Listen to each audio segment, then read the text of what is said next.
Hi, we're reading Inspired Evidence by Bruce Malone and Julie Von Vett. Today's reading is inspired by biology. So, loons eat fish and lots of them. Just like we need fishing gear to fish, the loon also needs gear. The loon's design for fishing includes swim goggles, swim flippers, and a special valve to prevent water from going down its throat.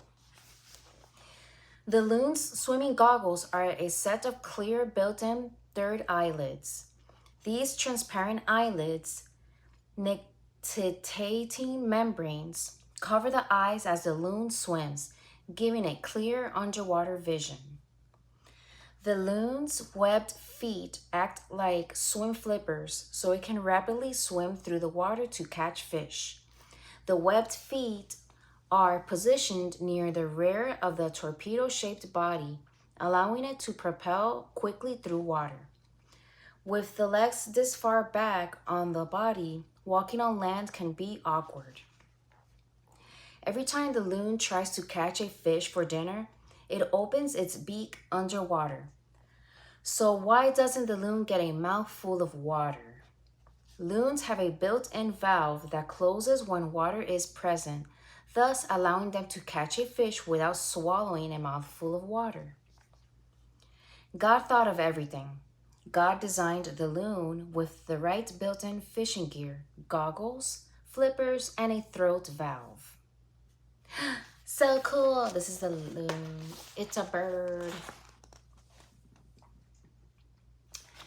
And the scripture is the scripture quoted of the day, 148:5 Psalm. Let them praise the name of the Lord, for he commanded, and they were created. Very deep, very awesome, very wonderful. That concludes today's reading. Let me share my day a little bit. It was a pretty drastic day. Let me see. I decided not to go to church today because my son recommended that we do home church, and we did. But then I was like, oh, man, I miss going to church. I felt bad about it. And so I wanted to be with the Lord in church with other fellow people that worship. Because I mean, I know I'm not perfect, and I used to never go to church, but now that I do go, I always want to go. So it's something weird. I can't explain it, but I got really emotional. Like, I didn't start crying, but deep inside I knew that I had to be back at the church, and I didn't go, but it's okay. God knows. And then we went, so we prayed, and I watched the service online. And then we went out to this park that was like fairy themed. It was kind of weird. It's in this little old town in Florida that's very spiritual. It's full of spiritual people and mediums and artsy-fartsy type of people. So it was a little bit just, I don't know, unique or not. But the little park had little statues of fairies everywhere. Some people might believe that these places are probably haunted.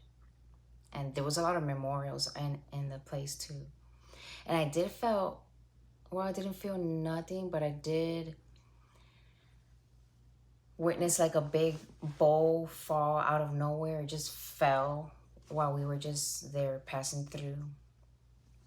Not that that's weird, but just saying. It must be my energy. They didn't like my godly energy, the bad spirits. Anyhow, it was a little something fun, something different, but nonetheless, just a new experience. I like to go out on adventures with my kids, is what I'm trying to say. And so I have a list of places I want to go to with kids. As a parent, you know, you always have to have something to do for entertainment because kids get bored within 10 minutes. They want to do something else, something else, something else, something else, something else. So yeah.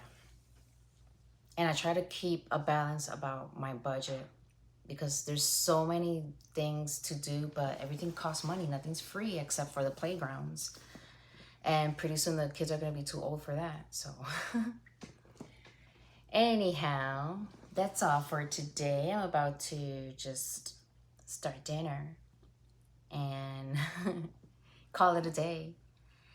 I bought some bath bombs for the kids, so they're gonna have a bathtub with sparkly water and bubbles and colors in the water.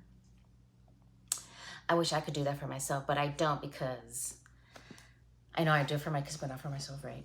But I'm scared of like getting an infection down there. So if I do take a bath, it's just a warm hot bath with no additives like bath bombs or bubbles or anything like that. Anyhow, let me just say goodbye. It's been a pleasure, and God bless you, and I'll be back tomorrow with another daily devotional reading. Have a great day.